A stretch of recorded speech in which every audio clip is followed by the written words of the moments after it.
Hey guys, this is Jordan Winter here with Cider Gallery. Today we're talking with Erok Johanssen. He's got a piece in our new exhibition called Anew Normal, and we're just catching up, seeing what you've been up to. Recently moved down to Dallas. I've been living here in Lawrence for the last 18 years and had some opportunity down there, so decided to make the move. Can you tell us a little bit about the significance of this wall behind us? Yeah, so this is a little secret space that I have in Lawrence. I'm not going to say where we're located at currently, but this is a wall that I've been painting on for the last 15 years.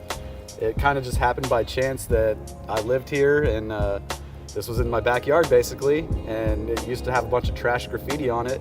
And so one day I started painting it, and 15 years later, it's still kind of my practice spot. That's awesome. Yeah. It's definitely looking a lot better now, especially since you cleared out all of this. This used to grow all the way here. We spent 4 hours with a handsaw. I sawed down Oh my God. like all these trees. Uh-huh. That was a rough day, but worth it. I'm surprised it didn't all grow back. Yeah, so this path here is yours. Yeah. That's dope. Paved that myself. And it's cool too because the residents at the apartment that this is at, they'll come out and they'll watch. They're pretty stoked about it. And we do a little something to beautify the neighborhood. Yeah. So yeah. Did you start with spray paint? Because I know that you also are super into collages. So can you tell me about the evolution of your art? Yeah, so it did. It started with the spray can, painting trains. And then over the years, kind of got into mixed media work, did that for a while, and then started traveling and noticed these street posters. So it kind of all comes back to the street.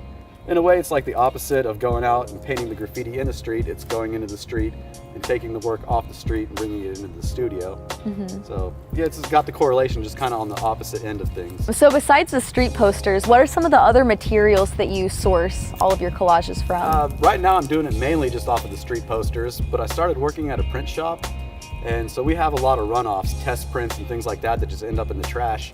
So there's a lot of weird, odd images that end up in the trash there. So I'm kind of starting to dig through the trash every day before I leave work, stack a little bit of this and that here and there, and then eventually once I got enough stuff, I'll start putting those into new collages too. Nice. Well, man's trash is another man's art. That's it. And that's kind of a Seedco Studios mantra. So you said this was the most recent? Yeah, this is the most recent one. How many years ago? Not too long before I left town, so less than a year ago. Nice. Yeah, probably 2 or 3 weeks before dipping out. Mm-hmm. You can definitely tell that it's still fresh. Yeah, it's got a little more vibrancy than the other ones. Mm-hmm. Less of the wall actually peeling off. So Erok, looking ahead, what's next for you on the horizon? I don't have a lot booked. I just finished a couple murals down in Dallas, hoping to get a few more of those going and start exploring the gallery scene down there. Kind of, when I got down there, I had to be focused on getting a job, moving in, you know, all that stuff that comes with moving. Found a couple graffiti spots, keep emptying cans. Awesome. Yeah. All right, well, thanks for joining us today, Erok. It was really good to have you in town again. Yeah, glad I got to catch up. I just happened to randomly be in town and saw you guys were doing the video series, so glad we got to have this chat. Yes. And for all of you guys out there watching, tune in again soon for the next time that we're catching up with the local artist.